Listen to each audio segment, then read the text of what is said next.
Esto es Fotos y Libros. Historias de una pulsión escópica. El primer podcast sobre fotolibros en España. Editar es una palabra compleja. Etimológicamente proviene del latín editus, participio de edere, que significa hacer salir, dar a luz, parir. Es decir, editar es traer algo al mundo, mostrarlo a la vista, hacer pública una obra. Si la palabra es compleja, la labor que entraña no lo es menos. Las editoriales son las encargadas de materializar la visión de un autor, de un fotógrafo o fotógrafa y transformarlo en un libro buscando que su forma y diseño cumplan con el propósito deseado y potencien el contenido. Pero un fotolibro solo se activa en las manos de quien lo lee. Una vez producido, es necesario que alguien acceda a él, lo coja, abra su cubierta, pase las páginas y comience el viaje para que todo el esfuerzo puesto en su concepción valga la pena. Por eso, pasada la primera fase en la que el ejemplar es ya una realidad, es imprescindible que llegue a muchas personas, o al menos a aquellas interesadas en su materia. Y de este trabajo de distribución y venta también se encargan las editoriales. Desde el momento en el que un libro ve la luz hasta que alguien lo lee, hay una suerte de agujero negro en el que editores, distribuidores y libreros trabajan incansablemente para que se produzca ese encuentro. Este agujero negro es el que nos interesa hoy. ¿A qué retos se enfrentan las pequeñas editoriales de fotolibros? ¿Cómo se construye este particular ecosistema de distribución y venta? ¿Quién compra fotolibros? Somos Nieves Limón y Marta Martín Núñez. Acompáñanos para responder estas y otras preguntas. Hola Nieves, ¿qué tal? Bien, bien. Un capítulo más por aquí. Muy bien. Bueno, pues hemos titulado este episodio La militancia de las editoriales, ni más ni menos. Y es evidente que hoy vamos a tratar de conocer más cuestiones sobre las labores de edición en materia de fotolibros. Pero ahora lo haremos desde un punto de vista de la publicación, del trabajo que realizan las editoriales, las librerías y las demás piezas de este engranaje tan necesario para que los libros lleguen a manos del público y tengan como su destino final, ¿no? Para ello tenemos en la mesa a Juan Balbuena y a Frédéric Van Gechter. ¿Cómo estáis? Pues muy bien, felices. Bien. Muy bien, pues vamos a comenzar presentando a Juan Balbuena, que probablemente ha ocupado todos los roles del espectro de creación de la fotografía y publicación de fotolibros. Juan es fotógrafo, es fundador de la agencia Nofoto, director de la editorial Free, especializada en fotografía documental, libros de viaje y álbumes de familia, y tuyos son algunos trabajos como Noray, Salitre, Ojos que no ven, corazón que no siente o Un lugar de la Mancha. Y has publicado también muchos libros de otros autores, claro, en tu función de editor, ¿no? Como ¿Y tú porque eres negro?, de Rubén H. Bermúdez, o A la hora en el lugar, de Eduardo Nave. Y también recientemente Punto ciego, de Santi Donaire, que ha sido premiado con el mejor libro, primera publicación de Foto España, ¿no? Desde 2023 has puesto en marcha además la distribuidora Mula de Papel, con el objetivo de traer a España y Europa una selección del fotolibro latinoamericano contemporáneo. Y en paralelo ofrece servicios de consultoría editorial desde la plataforma Freelance y desde Puntería, la primera consultora en español sobre punto de vista, dato y relato, desde la que defiendes la necesidad de instaurar una comunicación visual responsable en profesionales. Bueno, en profesionales, medios, marcas, instituciones y demás entidades. Además, eres profesor y docente en diversas escuelas, universidades y otras instituciones. Bueno, vaya presentación, ¿no, Juan? Media hora después. Nada, esto demuestra que soy mayor. Bueno, evidentemente has pasado por todos los roles, ¿no?, de la edición, pero nos interesa ahora pues este punto, ¿no?, del trabajo que hacen las editoriales, ¿no? Entonces, una vez el proyecto fotográfico está terminado a nivel conceptual, comienza esta fase de publicación. Por tus manos han pasado más de 200 proyectos, ¿no? ¿Cómo funciona este proceso? Bueno, es un milagro. Estabais hablando antes de engranaje y tal, pero es un engranaje milagroso. Me ha gustado mucho lo del agujero negro.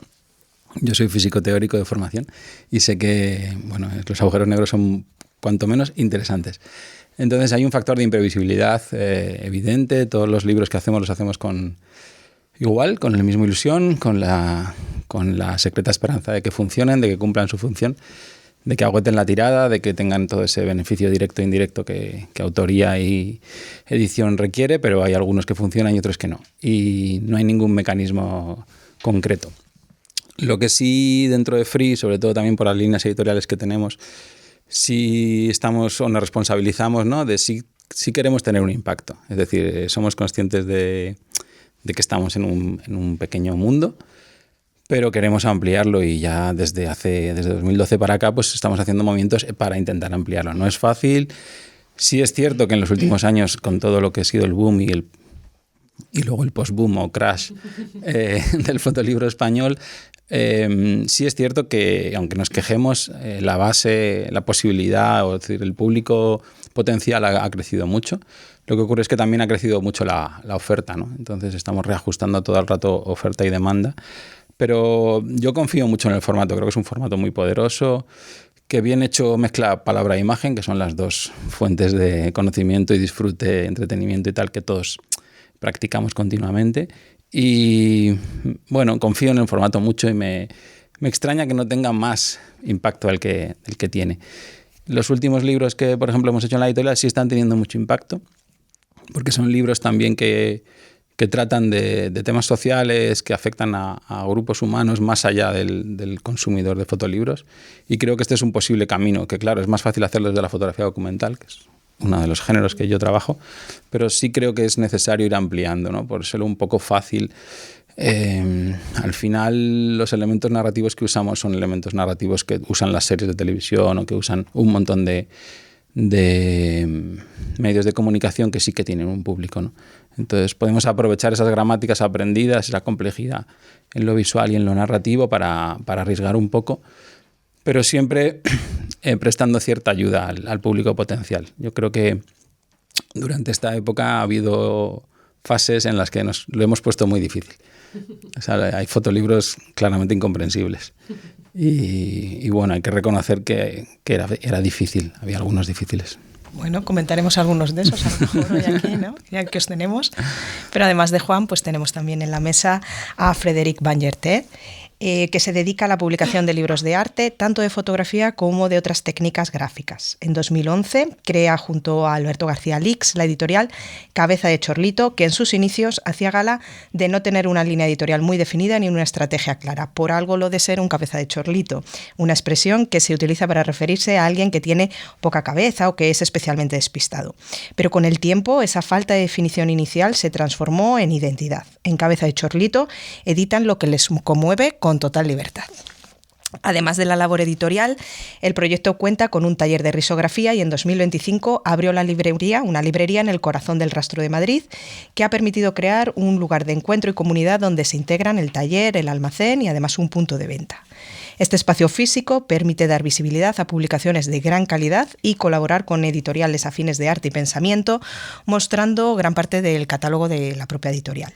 Entre los proyectos recientes, por ejemplo, se puede destacar el Archivo Nómada, que nace de la revisión del Archivo Haga, un volumen de 704 páginas y más de 2.000 imágenes, que se centra en los primeros periodos del trabajo de García Lix. O, por ejemplo, también Muestrario de Pensamiento, una publicación que propone un acercamiento interactivo al pensamiento crítico sobre la justicia social a través de una selección de conferencias y entrevistas donde se reúnen voces antirracistas, anticoloniales, feministas, queer o interseccionales. Combina un formato impreso y además recursos audiovisuales. Decía hace unos minutos Juan que creía que el público potencial se había ampliado y entonces la pregunta que queríamos plantearle a Frederico o Fred, ¿no? Fred. Podemos decirte Así Fred. más fácil. Perfecto. Pues yo creo que es una de esas preguntas que todo el mundo quiere escuchar. ¿Se venden muchos fotolibros, Fred? Bueno, primero, gracias por la invitación. Luego tengo que decir que hablar no es lo mío. Soy más de acción, entonces me voy a lo mejor a poner un poco nerviosa. No pasa nada, así estamos todos nerviosos en la mesa. Ya. Bueno, él tiene más labia, sí. Ya tiene tablas. A ver, primero decir que no me considero como editora de fotolibros. Como has dicho, mi editorial es múltiple. Tengo tanto de dibujo, que tema de risografía, que de fotografía, eso también. Pero sobre todo me defino como una editorial pequeña, independiente como relacionado con el arte. Entonces voy a hablar desde este punto y porque es mi experiencia. En cuanto a las ventas, pues se vende, pero no se puede decir que mucho. Yo creo que es una carrera de fondo. Lo veo, por ejemplo, en la librería, que no se puede comparar el nivel de venta de libros de textos o cómics con libros de arte. En general, pues tienen menos salida.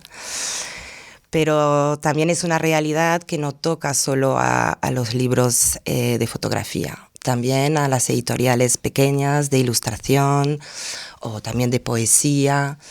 Viene con esta parte de ser independientes y buscar como un hueco. Entonces, se vende, pero poco a poco. Bueno, pues los dos manejáis un catálogo, ¿no? En el caso de Fred, pues como decía, de libros de arte, ¿no? No solo de fotografía, y en el caso de Juan, pues sí, más especializado quizá en el formato de fotolibro en distintas variantes, ¿no? Como ya hemos dicho antes. Y lo que ocurre, ¿no? Es que el catálogo de vuestras editoriales, al final, o de cualquier editorial, es como un collar, ¿no? Una cadena donde cada cuenta, cada engranaje tienen sentido propio, ¿no? Y van cobrando trascendencia precisamente cuando funcionan juntas, ¿no? El catálogo se va construyendo libro a libro, ¿no? Entre lo que se quiere hacer, lo que se puede hacer. Muchas veces también tenemos estos condicionantes, ¿no? Externos, y también entre las propuestas que se buscan y aquellas que nos llegan, ¿no? Que llegan directamente. Así que quizá uno de los secretos mejor guardados de cualquier editor o editora es su criterio de selección. Esto es algo que no responde a ninguna checklist, como decíamos antes, ¿no? Que solo se desarrolla a través de la experiencia y que es muy difícil aprender y también es muy difícil enseñar, ¿no? A otras personas. Y que en última instancia creemos que depende mucho de la intuición, del olfato. Quizá alguna vez, no sé si os ha llegado alguna propuesta, ¿no? Que os gusta, pero en la que por algún motivo no acabáis de confiar para ponerle vuestro sello, ¿no? O puede pasar también todo lo contrario. Recibís un proyecto que no está tan desarrollado, pero por el que queréis apostar con los ojos cerrados. Así que nos gustaría si nos podéis ayudar un poco a desvelar este enigma, ¿no? ¿Qué hace que apostéis por publicar unos proyectos sí y otros no, ¿no? O si hay algún rasgo definitivo, ¿no? Que cuando lo veis decís, sí, esta es la clave, ¿no? Y este proyecto tiene que publicarse, tiene que ver la luz. Sí, es difícil. Yo lo primero que casi todos los días recibimos PDFs con ideas para hacer y bueno, como ha dicho Fred, desde lo pequeño no puedes apostar por todo lo que te gustaría. Y entonces yo lo primero que intento salvaguardar siempre son las líneas editoriales, es decir, nada que sea, o sea, una propuesta que no sea o fotodocumental contemporánea, sobre todo vinculada a España, o álbum familiar o libro de viaje, entra dentro de mis líneas, con lo cual ese es el primer filtro, claro. Y luego, dentro de lo que ya me pueda gustar, pues hay sí algunos criterios de viabilidad y de completitud. Es interesante lo que habéis dicho de la completitud de un catálogo editorial, ¿no? Yo como tengo esta Free, cuando nació, yo pensaba que íbamos a hacer sobre todo álbumes familiares y libros de viaje, que a mí son los géneros que más me gustan. Pero claro, nacimos en el año 12, entró toda la crisis, yo vi todo lo que estaba pasando en el mundo de la prensa, el mundo de la foto documental, cómo viraba. Entonces, de repente, Free empezó a coger un cariz social y político y de posicionamiento muy fuerte, que al final ha sido la característica principal de la editorial, pero no estaba en los planes, ¿no? Y entonces, dentro de estas características, en realidad yo sí que he sido muy estratégico en el sentido de que la aspiración es que si alguien tiene el catálogo de Free entero, entienda cómo es este país, ¿no? Una especie de episodios nacionales, pero en fotolibro, ¿no? Y entonces, dentro de eso he ido como rellenando huecos. Por ejemplo, el último que hemos hecho, que es el de Santi Donaire, que habéis citado antes, Punto Ciego, era el hueco de la memoria democrática y la gestión del trauma de la guerra civil, y eso yo no lo tenía en mi catálogo. Y eso es una característica 100% de España, ¿no? Entonces, bueno, pues hay cosas que me faltan, las puedo decir, por si alguien tiene un material. Adelante, aquí. Claro, como un call for papers. Claro, un call for papers. Sí. Me muero por hacer una cosa del Opus Dei, por ejemplo, de la relación de la Iglesia con el país, y no sé cómo afrontarlo, y no recibo uno así. No sé, me muero por hacer uno positivo, por ejemplo, sobre el Sistema Nacional de Trasplantes, que es algo que es lo único que se permite que se llame nacional en este país.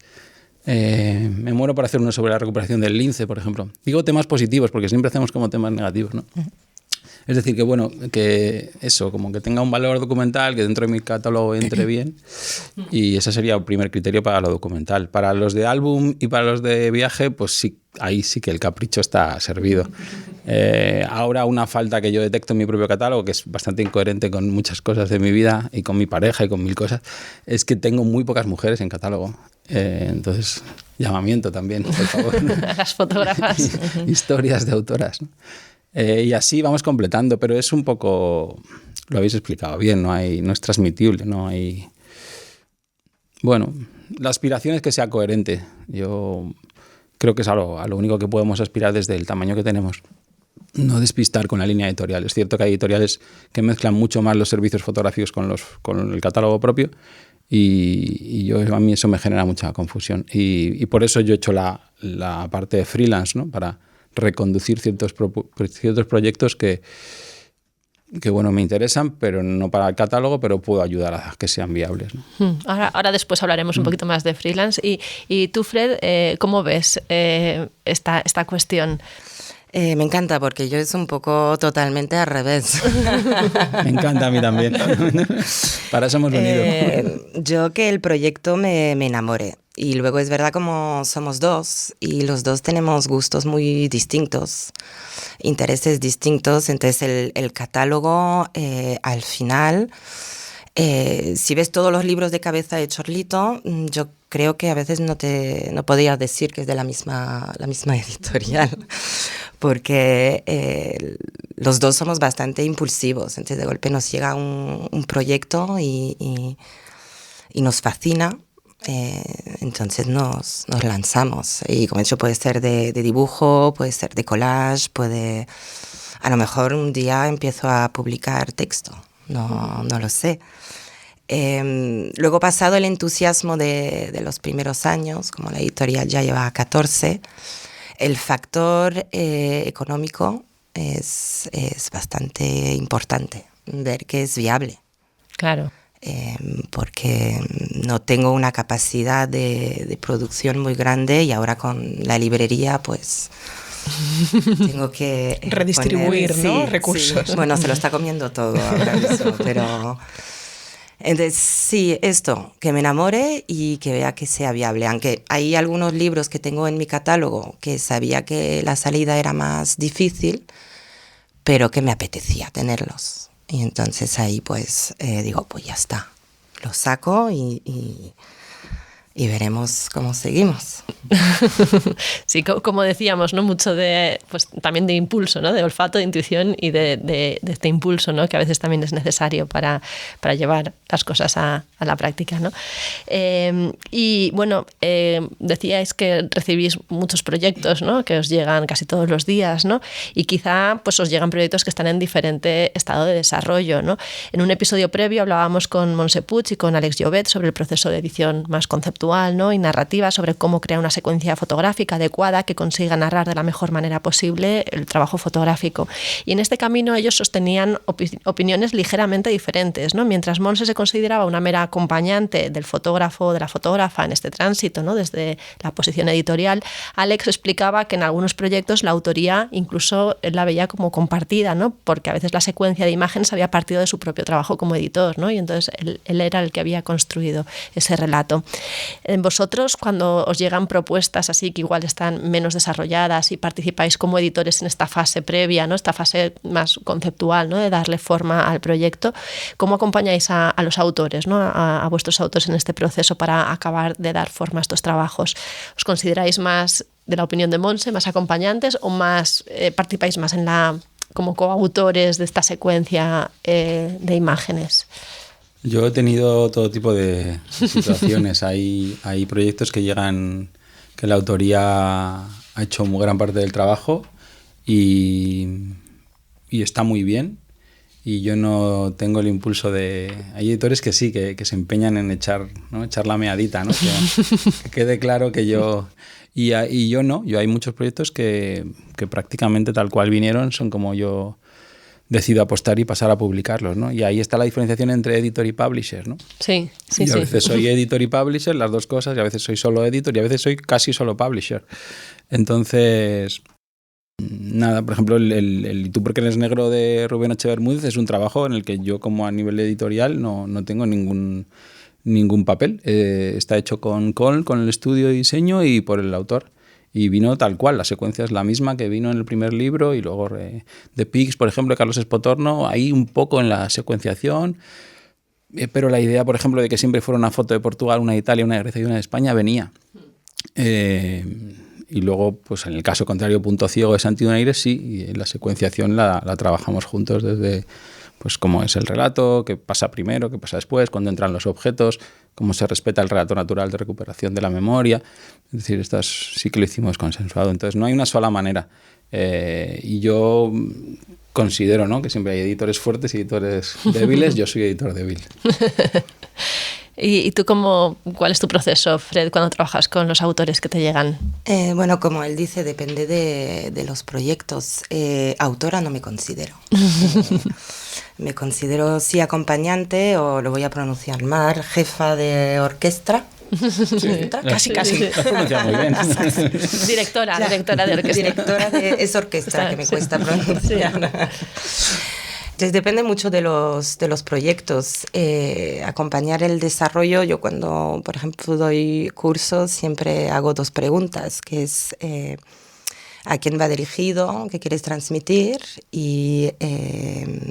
pero qué quieres decir y a quién va dirigido. Porque creo que son dos preguntas que permiten primero trabajar el corpus y luego el segundo como trabajar el objeto, es decir, el propio libro.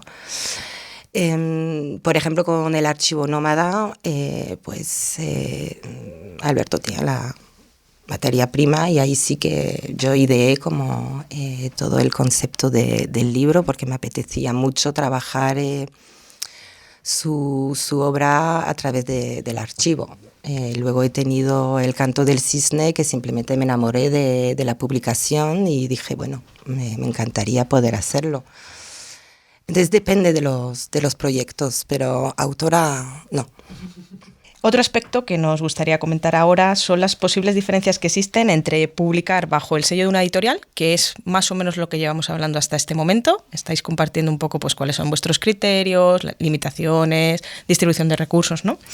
Y hacerlo en procesos de autopublicación, que entendemos que pues también conocéis, ¿no? Por ejemplo, Juan, pensábamos en el proyecto freelance. Entonces, queríamos saber cómo decides de esos proyectos que te llegan, ¿no? ¿Cuál crees que se puede publicar a través de free y cuál crees que quizás puede ir para freelance? Si puedes explicar un poco también la iniciativa con más detalle que decíamos al principio y que no habíamos desarrollado, y así pues lo explicamos un poco mejor. Sí, o sea, el primer filtro es, o sea, cuando llega un proyecto, lo primero es eso, que encaje en una de las líneas editoriales. Segundo, que sea una temática que yo no haya tratado previamente, o una perspectiva, una temática que no haya tratado, ¿no? Si cumple esas dos y el proyecto está bien, es posible que la apuesta sea tan fuerte como que yo haga todo el proceso de edición y pague la publicación. Eso ha ocurrido algunas veces, ¿no? Pero ocurre pocas. Yo publico aproximadamente 4 libros al año dentro del catálogo de la editorial y en cambio por encargo hago muchos más. Entonces lo más normal es que no logremos llegar a este acuerdo tan fuerte, porque es una apuesta muy grande. Si uno lo piensa, significa que tienes que primero hacer tu trabajo gratis y luego además apostar un dinero que así a lo bruto siempre está entre 6.000 y 20.000 euros, jugártela a un objeto que en el futuro se venda o no, ¿no? Quiere decir que también en realidad estamos trabajando en una industria muy extraña porque, por ejemplo, funciona en depósito. Es decir, industrialmente, desde el punto de vista de la industria del puro capital, el fotolibro es extrañísimo, ¿no? Porque digamos que el capital funciona o por volumen de venta o por margen y el fotolibro no tiene ni volumen ni margen. Entonces, digamos que es un producto complejo, ¿no? La palabra milagro ya se ha pronunciado varias veces en este programa y pues, también por otros invitados. O sea, quiero decir... No me estoy quejando, simplemente estoy intentando contextualizar por qué es difícil hacer la apuesta. Y entonces se hace pocas veces al año. Entonces, la mayor parte de las veces no. Y muchas veces yo lo que hago es hacer una contrapropuesta que es reconducir esta propuesta hacia freelance, ¿no? Que es un acompañamiento en el que yo no pongo dinero, a veces no cobro, A veces sí cobro, depende de lo que me guste el proyecto. O sea, a veces lo hago gratis, hago una especie de pro bono para que el proyecto sea más viable, lo mejoro y lo suelto, y ya es autora o otro circuito en el que tal. Y a veces sí, hago un plan de trabajo en el que yo tengo unos honorarios, genero un equipo de trabajo y normalmente acompaño hasta la maqueta. Y también damos una especie de asesoramiento de lo que es el ecosistema del fotolibro para con esa maqueta qué concursos hay, qué librerías qué editoriales puedes tocar. Es decir, se acompaña en esa maqueta y se le deja como... Y esto es lo que hago para mucha gente que se autopublica, sería más técnico, porque en realidad no se autoeditan, se autopublican. Esa es la diferenciación. Decía Marta hace un tiempo, ¿no?, que también habíamos tratado con otras personas invitadas pues cómo se hacía los diseños de las secuencias, ¿no?, una edición narrativa, ¿no?, y hasta el momento con vosotros en este caso pues hemos hablado más de estos procesos de edición / publicación, ¿no? Pero una de las partes que creemos que son más invisibles y quizás más necesarias en todo este proceso de crear un fotolibro, pues comienza en el momento en el que el libro sale de imprenta, ¿no? Entonces ahí ya de repente es una realidad, no es una secuencia, no es un proyecto, no es una idea, no es un concepto, está ahí, nos encontramos varias cajas y cientos de ejemplares que hay que llevar a algún sitio, que hay que comenzar a mover para que se encuentre con los lectores, como decíamos, ¿no?, con las lectoras. Es el momento en el que el peso del libro se hace más real, ya no es un proyecto, es una cosa. Entonces pues hay que hacer una campaña en redes, colocarlo en tiendas virtuales, distribuirlo en tiendas físicas, llevarlo a ferias y festivales, presentarlo a concursos, hacer presentaciones y creemos que un sinfín de tareas más que vosotros conoceréis mucho mejor que nosotras. Entonces queríamos saber, pues Fred, Juan, ¿cómo afrontáis este proceso? ¿Cómo lo diseñáis? ¿Cómo lo planteáis? ¿Cómo lo lleváis? Mal. Y paso a paso. Es que no hay otra, pero sí que abruma, porque hay que, después de parir un libro con la tensión de ir al arranque de máquina, el momento que llega a la caja, que es el momento que temo más, porque siempre, en general, pues hay algo que ha fallado. Entonces luego la cierro, la dejo un tiempo, digo, me voy a enamorar de nuevo del libro, pero le voy a dejar reposar. Y ahí hay que montar toda esta infraestructura, porque se pone en la web, pero luego hay los envíos. La gente a veces es súper exigente en los plazos, ¿qué tal? Y siempre yo lo estoy haciendo todo, entonces, no me da la vida. Entonces, paso a paso. Así lo llevo. ¿Y tú cómo lo llevas? Con resignación. Sí, un poquito, sí. ¿No? A mí me acaba gustando. ¿Síndrome de Estocolmo? No, me acaba gustando. Al principio es verdad que uno se hace editor para editar y trabajar en mesa y llegar hasta la maqueta, ¿no? Que en realidad todas las grandes decisiones y todo lo divertido está ya en la maqueta, ¿no? Luego que haya un ejemplar o 1 millón, pues es casi... Pero no, las otras partes también yo las estoy empezando a disfrutar más. Es cierto que ocurre esta paradoja que los libros se hacen de 1000 en 1000, pero se venden de 1 en 1, ¿no?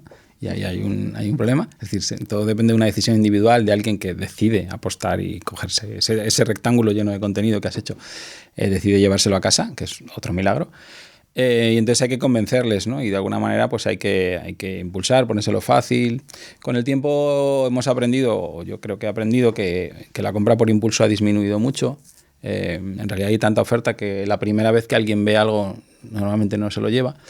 Entonces funciona un poco la cosa del goteo, ¿no?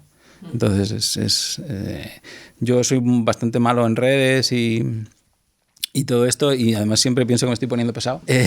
Entonces, pero me he dado cuenta que no, que hay que ser un poco pesado. Y los autores que lo son, a veces ese reparto de la insistencia se puede hacer entre autoría y edición, sería lo bonito, pero hay muchísima diferencia cuando el autor se responsabiliza también del libro y entiende que el retorno indirecto para él va a ser bueno. No va a tener un retorno directo económico, pero sí entiende que el retorno indirecto va a ser bueno, y hay muchísima diferencia en si la autoría participa activamente de esta difusión y de esta omnipresencia de la novedad, ¿no? Y sí, el calendario existe, hay que cumplirlo, hay periodos óptimos para lanzar fotolibros y periodos menos óptimos. Bueno, hemos ido aprendiendo un poco estos mecanismos y no está tan mal, y cuando funcionan, pues es divertido, ¿no? Y El año pasado ocurrió una cosa milagrosa, que un libro se agotó demasiado rápido y pensé, es demasiado rápido. Y es verdad, porque el retorno indirecto, o sea, Lumes de Adra Payón, duró 6 meses. Un libro pequeño que pensábamos, bueno, es un libro pequeño. El caso es que yo me doy cuenta que tampoco es bueno, porque el retorno indirecto, que es el retorno que le llega en realidad a la autoría, es mejor que se prolongue al periodo natural del libro, que son 12, 18 meses, 24. 2 años. Y aquí fue como ¿sabes? Como una explosión. Y de repente Adra, no sé cuánto retorno está recibiendo, ¿no? Entonces, bueno, la curva nunca es óptima, pero forma parte de nuestro trabajo. O sea, también responsabilizarse de que parte del asunto empieza cuando el libro sale de imprenta y cuando, estoy de acuerdo con Fred, te llevas la decepción de la caja, ¿no? Porque nunca te gusta. Es el momento, es como cuando éramos fotógrafos y tirábamos en analógico, el momento hoja de contactos. Todo era una mierda. En la hoja de contactos todo era una mierda. Pues el momento caja es eso. Te llega la caja y solo ves los fallos. Pero bueno, no lo vamos a decir aquí. Pero... Sí, hay que decirlo. No, sí, pero no vamos a decir cuáles son los fallos. No. Sí, probablemente son los fallos que solo veis vosotros. Probablemente. Sí. Sí, y bueno, en todo este proceso de dar a conocer el libro, ¿no? De hacer este goteo, en Free hacéis algo muy inusual, pero muy útil para los que nos gusta ver libros, pero quizá no podemos comprarlos todos a veces, que es subir el PDF del libro completo a la web, ¿no? Porque normalmente en las webs de las editoriales pues ves como una selección, ¿no? De las páginas que te haces una idea, ¿no? De cómo es el trabajo, pero vosotros subís el libro como el despiece, ¿no? Íntegro de todas las páginas. ¿Os funciona bien este proceso, ¿no? Esto como herramienta de venta, o creéis que es necesario como enseñar cómo es el libro porque el valor viene por el objeto en sí? O... Yo es una decisión que tomé muy al principio, sin saber muy bien si era bueno o malo para la venta, porque yo como comprador, porque yo también soy comprador de libros, compraba libros de los que había visto 3, 4 dobles estupendas, y cuando me llegaba el libro a casa, efectivamente esas eran las 3 o 4 dobles buenas del libro, y entonces me quedaba como un poco plof, ¿no? Y entonces, bueno, para que eso no pasara al resto de gente, el libro se puede ver entero. Y luego también eso nos ha obligado a generar un extra en lo que Martín Volati, el editor argentino, llama gesto editorial, que es que el objeto tenga mucho valor. Es decir, que el PDF sea mucho peor que el objeto. O sea, si el PDF es muy parecido al objeto, si enseñas el PDF, la gente no va a querer el objeto. Pero si el objeto tiene mucho valor añadido, aunque hayan visto el PDF, cuando vean el objeto también lo van a querer llegar. Entonces, no sé si me conviene o no económicamente, pero ya está así, me gusta que sea así. Y luego ha ocurrido una cosa que yo no sabía, que es que, claro, yo tengo muchos libros agotados. Y hay mucha gente que no los podría ver si no.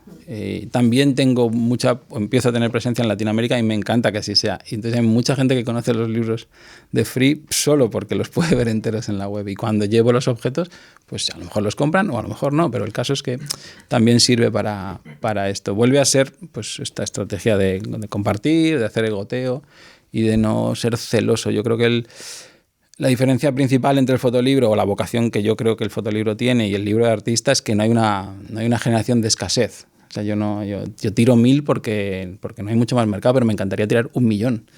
O sea, no tengo vocación de élite. Entonces, bueno, pues si están enteros online es lo más parecido a tener una tirada larga. Y 1000 son muchos, hablando de fotolibros, no sé, no van mal, porque el punto ciego le queda un poco. O sea, 1000 está empezando a ser la óptima, tirada óptima. ¿Y podéis hablarnos de alguna sorpresa que hayáis tenido con algún libro que habéis publicado y que no esperabais? Ya nos has hablado antes de uno, Juan, pero eso para bien o para mal, mejor si es para bien, evidentemente. ¿Algún libro que os haya sorprendido por cómo ha funcionado, ¿no? O por las reacciones, ¿no? que ha generado? Yo en general los libros han salido y se han vendido como lo tenía previsto.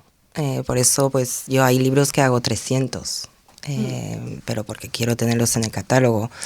El archivo Nómada ha hecho 2500. El libro que ya lo hablamos fuera, que es el de Color Lemnitz de Anders Petersen, pues no ha funcionado.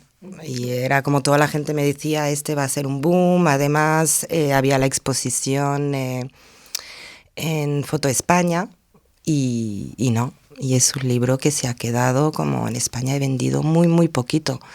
En este caso yo salvé la edición a través de la distribuidora internacional, que sí, que me ha comprado mucho. Entonces, sí, este fue el libro que me quedé como sorprendida, y no para bien. Nos referimos a él también con Jaime, la parte del diseño, y también lo citamos.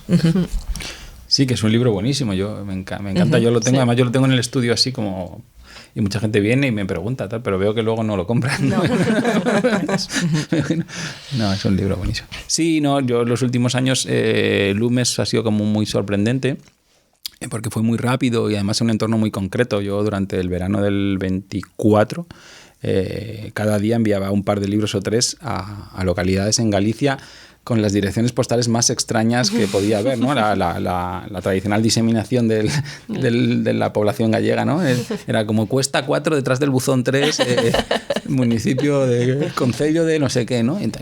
Y es muy interesante, ¿no? Porque volviendo al principio de dónde está nuestro público, a mí me gusta cada vez más una combinación de público especializado con público de alguna manera tocado por esa temática, ¿no? De alguna manera implicado o afectado parece negativo, pero bueno, conmovido por esa temática, ¿no? Entonces creo que Lumes tenía esas dos.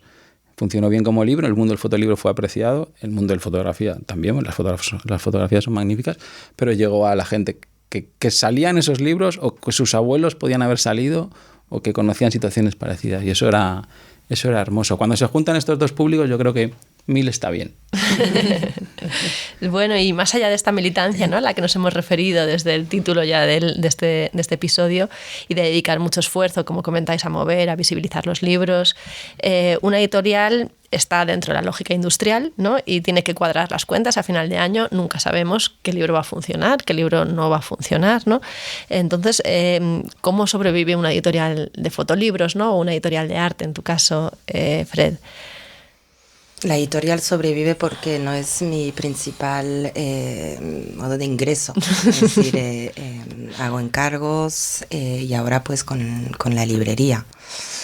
También porque, claro, como es una editorial pequeña, yo no tengo una capacidad de producir, entonces de alimentar el catálogo. Y entonces esto crea también parones. Si ya no tienes libros, pues no puedes vender, pero arriesgarse de más hace que pues la caja se queda vacía. Entonces yo creo que sobreviven por el entusiasmo, por el amor al proyecto, y luego pues haciendo otras labores. Pero yo, por ejemplo, la librería es un punto que al principio la gente me decía, pero ¿qué haces? Abrir una librería, pero tú pues es maravilloso porque funciona y sobre todo pues permite dar mucha visibilidad y es también mi forma de apoyar todos estos proyectos independientes relacionados con arte o con pensamiento. Y como está situado en medio del rastro, hay mucha gente que entra que en principio no son los clientes, para decir algo, pero se quedan como fascinados y se acercan a estos libros. Entonces, más o menos así sobrevive. Yo, o sea, desde el 20, yo tengo como dos economías, economía como fotógrafo y economía como editor.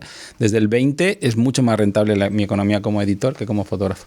O sea, es decir, si la editorial es rentable si sumamos free y freelance. Claro. Es decir, eso es rentable haciendo una estrategia de negocio muy similar a la que yo hacía como fotógrafo. Yo hacía fotos para mí y fotos para otros. Pues esto es igual, yo hago libros para mí y libros para otros. Y es en ese equilibrio en el que sí es rentable y sostenible. Y desde el 20, ya os digo, o sea, yo facturo más, o sea, gano más dinero al año como los epígrafes de edición que los epígrafes de fotografía. Entonces sí es rentable si consigues hacerlo así. Además, claro, cuando, por ejemplo, si yo al año estoy tirando 4 libros, si hay uno que funciona bien, esa parte ya está. Si claro, uno de cada 4, y en los últimos años es verdad que ha habido suerte y han funcionado. El año pasado 2 de 4, este año uno de 2 de momento, a ver cómo va el otoño, ¿no? Entonces, bueno, si eso ya lo salvas. Y luego además es importante también, igual que cuando eres fotógrafo, es importante que tengas proyectos personales porque son los que llaman a los encargos. Es importante para mí que la labor de free sea visible, tenga premios, porque son lo que llaman a freelance. Es decir, si yo no hiciera libros para mí, no me llamarían para hacer libros. Además, eso me permite tener a los equipos entrenados. Es decir, tengo alerta a los diseñadores, alerta a las imprentas. Cuando voy con mis libros me tratan bien porque saben que yo les voy a llevar varios libros al año, los míos y los de otros, ¿no? Entonces, creo que eso es cuidar un poco al ecosistema, profesionalizarlo y hacerlo viable. Menos mal, ¿no? Menos mal. Uf, menos mal. Sí, y bueno, sabemos que el fotolibro aún así es una publicación minoritaria, ¿no? Y afortunadamente hoy, cuando ya hablamos de fotolibros, pues mucha gente ya sabe lo que es, ¿no? Y ya le da valor, ¿no?, a ese objeto, ¿no? Como decías, Fred, pues la librería al final se convierte en un espacio de encuentro, ¿no? También porque el fotolibro tiene el libro de arte también en general este valor como objeto, ¿no? Pero no son objetos de consumo masivo, ¿no? 1000 a mí me parece una barbaridad, como decías antes, y muchos autores y editores sí que señalan, ¿no?, que los fotolibros se mueven en círculos muy pequeños, ¿no?, muy endogámicos, que son los propios fotógrafos muchas veces o las propias personas que están metidas dentro del circuito los que compran libros, ¿no? ¿Y vosotros creéis que esto es así o desde vuestra experiencia, eso como editores? Entonces ya nos has hablado, ¿no?, un poco de la capacidad, ¿no?, de algunos libros de llegar a las personas, ¿no?, de los temas de los que tratan. ¿Quién compra estos libros hoy en día, ¿no? A ver, yo creo que hay que romper un poco la burbuja y mezclarnos. Y cuando digo mezclar es justamente con los libros de arte, es decir, porque es libro de fotografía, libros de arte que piden también el mismo cuidado, el objeto. Mezclar también lo que son las editoriales independientes, que tienen unos proyectos maravillosos. No crear como separaciones, que estamos haciendo libros. Entonces, no sé, vayamos todos juntos a bailar. Hay, por ejemplo, una iniciativa de Pep Olona, de Arrebato, que creo como Indómitas. Es que hay una caseta en la Feria del Libro 2 fines de semana, donde ahí pues son editoriales independientes relacionadas con arte, o hay objetos y esto es una forma de llevarlo al gran público, porque es fascinante de ver que hay interés. Entonces, como decía antes, en la librería, yo creo que hay que romper y mezclarnos más y apoyarnos, y que no sea solo de la idea del fotolibro, el libro. Y el hecho que la gente apuesta por unos proyectos muy personales, y esto es la virtud. En la librería pues tengo la mayor parte de los catálogos de las editoriales, entonces permite que la gente descubra la personalidad. Porque esto es uno de los puntos fuertes, que hay un cuidado y hay un amor en la publicación, y cuando la gente se acerca, pues empiezan a interesarse y crear cercanía, que tener el tiempo de contar los libros. También a mí me gustaría en un momento dado invitar a los editores a venir a la librería, aunque estén, no sé, sentados y no viene gente, que puedan preguntar sobre los libros. Sí, para eso el espacio de Cabeza de Chorlito, ¿no?, que ha sido como la gran alegría del año, ¿no?, al sector y al barrio, porque yo vivo al lado, y entonces es todo perfecto. Cuando Fred me contó que tenía esta idea, ¿no?, de que cada balda fuera de una editorial, entonces pudieras ver los catálogos completos en vez del orden alfabético habitual o el que fuera, me pareció genial. No sabía cómo iba a funcionar, pero eso, hay una sensación de completitud, de acogida, de catálogo de catálogos, ¿no? Y en un lugar, como ha dicho Fred, ¿no?, que pasa mucha gente. Entonces, si tenemos la tesis de que existe un más público potencial y que el fotolibro tiene un formato accesible a más público del que creemos que tenemos, este laboratorio de prueba, ¿no?, está muy bien, ¿no? Porque la forma, solo el display es muy acogedor, es muy atractivo, y además estás testando, o sea, estás haciendo la encuesta en un buen lugar, ¿no?, porque hay mucho cruce y mucha gente. Entonces, bueno, de momento creo que vamos bien.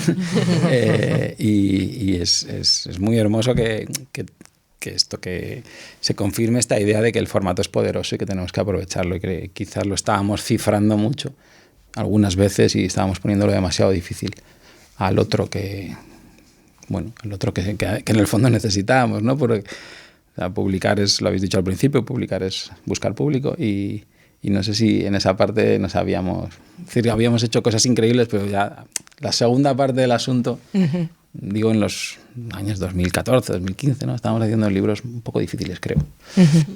Pues por ahí va un poco también, ¿no?, la idea de este podcast, de tratar de romper esas dinámicas, divulgar un objeto primordial de nuestra cultura visual, visibilizarlo, crear afición, hacerlo más, potabilizarlo, en el mejor sentido de la palabra, hacerlo más divulgativo, ¿no? Esa es un poco la idea. ¿Alguna otra idea que queráis aportar para intentar ampliar ese público? ¿Alguna estrategia? Comentaba Juan de la librería, ¿no? Que le parecía muy bien ese orden. ¿Alguna otra estrategia que vosotros estáis implementando que pensáis que sea necesaria para esto? Yo estoy haciendo una cosa también en un espacio, o sea, me está gustando una cosa que estoy detectando, ¿no?, en lo que es lo que antes era la formación en fotografía, si eso existía en algún momento, ¿no? Es que yo siempre he dudado de si la foto se podía enseñar. Qué bien que digas eso, porque otro capítulo va de eso, ¿eh? Bueno, o sea, que aquí vamos a ir dosificando. Pues creo, no sé si se puede enseñar, pero sí sé que se puede compartir. Y entonces creo que cada vez hay más modelos de compartir y menos de enseñar, menos de tarima, ¿no? No hay ¿no? A la altura de tarima. Y entonces, por ejemplo, yo he hecho una cosa desde hace un par de años que empezamos casi como una broma en un espacio también del barrio que se llama Bar Futura, que lo llamamos cata de fotolibros. Y entonces yo he diseñado un manual de cata y la gente viene a tener esa experiencia de cata y viene pagando, ¿eh? O sea, pagan un poquito de dinero, yo cato 5 libros con el manual y luego saco otro 6º libro que catan ellos a ciegas y luego lo sorteamos. Y funciona. Y de hecho hay un grupo, hay una pequeña comunidad que gente de todo tipo, de todas las edades, todo tipo de backgrounds, o sea, no es entonces es público nuevo, potencialmente es público nuevo. De hecho, gran parte de ellos me pidieron que hiciéramos un curso de fotolibros específico, pero es como una afición que se va generando. Entonces yo creo que este tipo de iniciativas, o lo que decía Fred, ¿no?, de que el editor vaya a explicar, se sienta ahí un rato, ¿no? O lo que hacemos en las ferias son bonitas también por eso, porque se te quita la tontería.